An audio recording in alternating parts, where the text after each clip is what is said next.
फुले आरोग्यदायी योजनेमध्ये जे काही नवीन सुधारणा करणं, नवीन वेगळ्या पद्धतीच्या अधिक चांगल्या पद्धतीने लोकांना सुविधा देणे यासाठी बरेचसे निर्णय यापूर्वी आम्ही घेतलेत आणि त्याची प्रत्यक्ष अंमलबजावणी सुरू आहे.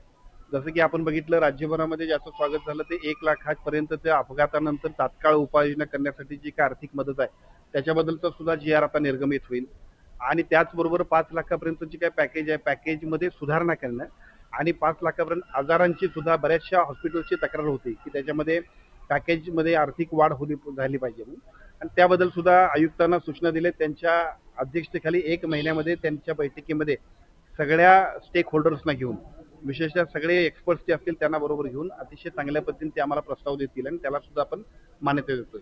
महात्मा फुले आरोग्यदायी योजना ही सर्वसामान्य लोकांच्यासाठी अत्यंत आवश्यक, महत्त्वपूर्ण आणि भविष्यात सुद्धा प्रत्येक माणसानं पटदिशी जर कुठं जावं तर महात्मा फुले आरोग्यदायी योजनेच्या हॉस्पिटलमध्ये जावं अशा पद्धतीची शासनाची महत्त्वाकांक्षी योजना आहे. या योजनेमध्ये एकही रुपये पेशंटकडून घ्यायचा नाही आहे. अगदी त्यांना घरी पोहोचवण्यापर्यंत आणि तिथपर्यंतच्या जेवणाची सुद्धा व्यवस्था ही हॉस्पिटलनं करायची आहे. त्याबद्दल त्यांनी अग्रीमेंटमध्ये आम्हाला स्पष्ट तशा सूचना दिलेल्या असतात. दुर्दैवानं असे काही प्रकार निदर्शनास आले की ज्याच्यामध्ये अशा पद्धतीनं आर्थिक परत आणखीन त्याच्याकडून अधिक आर्थिक निधी किंवा आर्थिक पैशाची मागणी केली असते. हे चुकीचं आहे. अशा पद्धतीच्या काही तक्रारी राज्यात आल्या होत्या. त्या राज्यात आलेल्या तक्रारीबद्दल त्या संबंधित हॉस्पिटलना सूचना दिलेत, नोटीस दिलेत आणि जर अगदीच चुकीचं असेल तर त्याच्यावरती कारवाई झाली. नाही असं काहीच नाही आहे. सगळ्याच ठिकाणी फक्त शासनाच्या यंत्रणेनं राईट मॉनिटरिंग केलं की आपोआप सगळ्या गोष्टी घडतील. आपण बघितलं असेल तर गेल्या 5 वर्षांमध्ये 1007 अशा पद्धतीच्या तक्रारी होत्या. मी मंत्री झाल्यानंतर जो काय मी रिव्ह्यू घेतला त्या रिव्ह्यूमध्ये आमच्या असं लक्षात आलं की अशा पद्धतीचं काम चुकीचं होत असेल तर ते चुकीचं आहे. शेवटी आम्ही लोकांच्यासाठी आहोत. ही हॉस्पिटल जी एम्पॅनलमेंट केलेत आम्ही ती लोकांना योग्य सेवा देण्यासाठी आहे आणि त्यामुळे अशा पद्धतीच्या कारवाई होऊ नयेत किंवा अशा पद्धतीची चुकीची आर्थिक लोकांना त्रास होऊ नये यासाठी आम्ही आता ह्या सगळ्या गोष्टी घेतल्यात. विशेषतः मला आणखीन एक आपल्या माध्यमातून सांगावं असं वाटतं की आता मोबाईल ॲपवरती आम्ही बेडची उपलब्धता कुठल्याही कॉमन माणसाला तिथं जर का त्या हॉस्पिटलमध्ये तक्रार झाली किंवा त्याला जर का त्याच्यामध्ये कंप्लेंट रजिस्टर ज्याला म्हणतोय ते ऑनलाईन कंप्लेंट रजिस्टर होईल की ज्याच्या माध्यमातून त्या मोबाईल ॲपमध्ये एका बाजूला सगळ्या सुविधा उपलब्ध होण्यापासून जर चूक होत असेल तर त्याला कंप्लेंट सुद्धा आमच्याकडे नोंदवता येईल.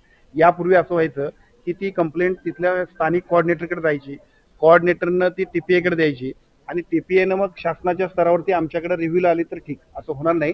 कुठलाही कॉमन माणूस आता अशा पद्धतीनं जर काही कामकाजामध्ये चुकीचं गैरवर्तन दिसलं तर तात्काळ त्याच्याबद्दलची तक्रार ऑनलाईन करेल आणि मोबाईल ॲपद्वारे आलेल्या प्रत्येक तक्रारीचं निरसन करण्याची जबाबदारी आमच्या यंत्रणेची असेल.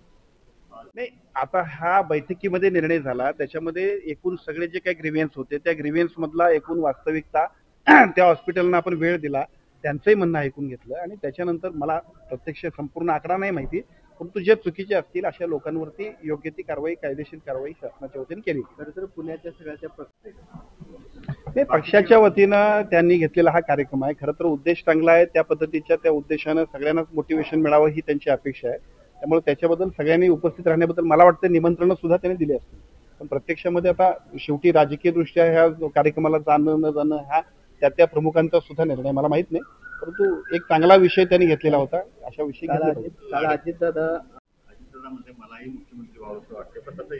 राजकारणात काम करणाऱ्या प्रत्येक कार्यकर्त्याला आपल्या आपल्या पद्धतीनं अधिक पुढे जाण्यासाठी निश्चितपणानं प्रत्येकाला वाटत असतं. ते तरी प्रमुख नेते आहेत त्यामुळे साहजिकच अनेक लोकांना त्यालाच असं नाही सामान्य माणसापासून ते प्रमुख नेत्यांकडून सगळ्यांचीच भूमिका असतात आणि ते असणं काही गैर नाही. लाडक्या बहिणीसाठी समाज कल्याण विभागाला मुख्यमंत्र्यांच्याकडे तक्रार करण्यामध्ये अर्थ खातं आम्हाला न्याय देत नाही. खरं तर लाडक्या बहिणींचा निर्णय घेतल्यानंतर थोडीशी कसरत सगळ्याच खात्यांना करावी लागते ही वस्तुस्थिती आहे. यामुळे या बजेटमध्ये सुद्धा ज्या पद्धतीच्या निधीची उपलब्धता व्हायला पाहिजे होती ती झाली नाही. थोडीशी आमच्या सगळ्यांचीच थोडीशी अडचण नाही म्हटलं तरी झाली हे खरं आहे. परंतु आता पहिल्या टप्प्यामध्ये जी काही एकूण धावपळ झाली आता निश्चितपणाने गाडी रुळावर येईल आणि जे काही लाडक्या बहिणींचाच असा विषय नाही सगळ्या सेक्टरला जी काही घोषणा केली आहे बजेटमध्ये तरतुदी केली आहे त्याच्याबद्दलच्या सगळ्या निधीची उपलब्धता सुद्धा पुढच्या टप्प्यामध्ये निश्चितपणाने होईल. ते राज्यात महायुतीचं सरकार आलं त्यामुळे साहजिकच महायुती म्हणून आम्ही सगळ्यांनीच अत्यंत चांगल्या पद्धतीनं सर्व क्षेत्रात काम करणं अपेक्षित आहे. सहकार क्षेत्रात असेल, राजकीय सगळ्या निवडणुका असतील, स्थानिक स्वराज्य संस्थेच्या निवडणुका असतील, समन्वयाने आणि एकमेकाच्या विचारानं गेलं तर निश्चितपणानं जे चित्र राज्यात दिसलं ते सुद्धा जिल्ह्यात दिसायला काही हरकत नाही. त्यामुळे निश्चितपणानं त्यांच्या सूचना त्यांची भूमिका अतिशय स्वागत आहे. नमामि पंचगंगेचा कृती आराखड्यासंदर्भात यावेळी परिस्थिती काय दिसते? नाही, नमामि पंचगंगेच्या माध्यमातून अत्यंत चांगल्या पद्धतीनं निधीची आणि कृती आराखड्याची आपल्या सगळ्यांच्यासाठीची एक जी काही मार्गदर्शिका केलेली आहे ती आता पंचगंगे प्रदूषणाच्या दृष्टीने अत्यंत महत्त्वपूर्ण आणि गरजेची आहे. केवळ कागदावर नाही तर प्रत्यक्ष अंमलबजावणी करण्यासाठी आम्ही सगळे लोकप्रतिनिधी आणि विशेषतः पालकमंत्री म्हणून मी सुद्धा जबाबदारीनं आम्ही सगळेजण याच्यामध्ये काम करणार आहोत. आणि केवळ शासकीय आणि केवळ कागदावरचं काम नाही तर प्रत्यक्ष नमामि पंचगंगा ही खूप महत्त्वपूर्ण आणि प्रदूषणासाठी अत्यंत आवश्यक असणारी योजना असल्यामुळं पुढच्या टप्प्यामध्ये त्याची गतिमानता आपल्याला दिसेल. पावसाळा तोंडावर आहे कशा संदर्भात?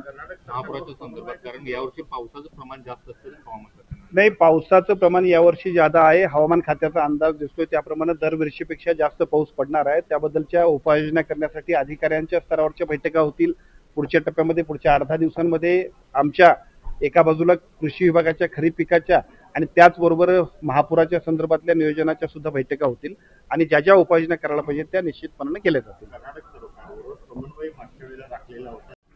आलमट्टीच्या विषयावरती यापूर्वी सुद्धा सातत्यानं कर्नाटक आणि महाराष्ट्रामध्ये विशेषतः सांगली आणि कोल्हापूरच्या महापुराशी ज्याचा संबंध येतो ते आलमट्टी धरण असल्यामुळे आपल्या कोल्हापूरला आणि सांगलीला त्याची काळजी करावीच लागते.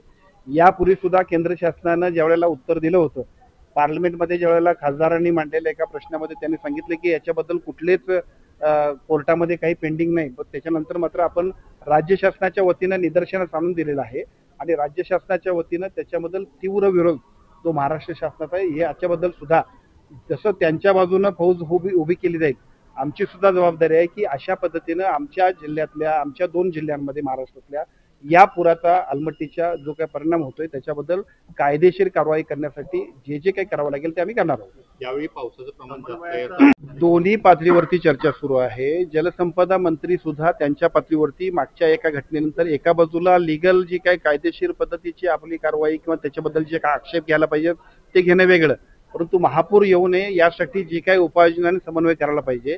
केवळ कलेक्टरच नाही तर त्या विभागाचे मंत्री म्हणून सन्मान्य जलसंपदा मंत्री राधाकृष्ण विखे पाटील साहेब आहेत आणि त्यांच्यासोबत आम्ही दोन्ही जिल्ह्याचे पालकमंत्री आम्ही असू अथवा पलीकडे सांगलीचे पालकमंत्री आदरणीय चंद्रकांत दादा पाटील असतील हे सुद्धा समन्वय ठेवून आहेत आणि त्या माध्यमातून कोणत्याही परिस्थितीमध्ये महापुराचा फटका धोका आपल्या दोन्ही जिल्ह्यांना कुठं होऊ नये, नागरिकांना त्याची अडचण होऊ नये यासाठी आम्ही योग्य त्या उपाययोजना घेतोय.